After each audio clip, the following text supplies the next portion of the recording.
Cochin shipyard నుండి భారీ investment. తమిళనాడులో 15,000 కోట్లతో కొత్త షిప్యార్డ్ 10,000 ఉద్యోగాలు సృష్టించబోతుంది. Cochin shipyard limited, CSL, HD Korea shipbuilding మరియు ఆఫ్షోర్ ఇంజనీరింగ్ తో కలిసి తమిళనాడులో 15,000 కోట్ల గ్రీన్ఫీల్డ్ షిప్యార్డ్ నిర్మించేందుకు సైన్ చేసింది. ఈ ప్రాజెక్టులో మొదటి దశలోనే 10,000 ఉద్యోగాలు సృష్టించబోతున్నాయి. వీటిలో 4,000 డైరెక్ట్, 6,000 ఇండైరెక్ట్ ఉద్యోగాలు ఉంటాయి. షిప్ రిపేర్ సెంటర్ కూడా ఏర్పాటు చేయబోతున్నారు. దీనివల్ల లాజిస్టిక్స్, మెయింటెనెన్స్, ట్రేడ్ మరింత పెరుగుతుంది. కొరియా టెక్నాలజీ ట్రాన్స్ఫర్తో తమిళనాడు గ్లోబల్ షిప్బిల్డింగ్ హబ్ అవ్వాలని ప్రభుత్వం లక్ష్యంగా పెట్టుకుంది.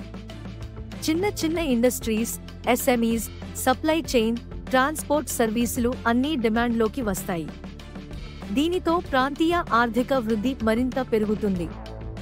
ఉద్యోగాలు 10,000 డైరెక్ట్ మరియు indirect jobs.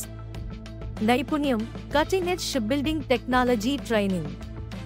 Local growth, SMEs, transport, logistics సెక్టార్కు బూస్ట్. గ్లోబల్ కనెక్టివిటీ, తమిళనాడును ప్రపంచ మాప్ మీద పెట్టే ప్రాజెక్ట్. కోచిన్ షిప్యార్డ్, కొరియా పార్ట్నర్షిప్తో 15,000 కోట్ల ఇన్వెస్ట్మెంట్.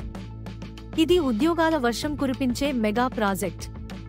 ఇది మీ స్టాక్ మార్కెట్ విస్పరర్స్, వాస్తవ ఆధారిత మార్కెట్ అప్డేట్స్ను ఎప్పటికప్పుడు మీ ముందుకు తీసుకువచ్చే ఛానల్.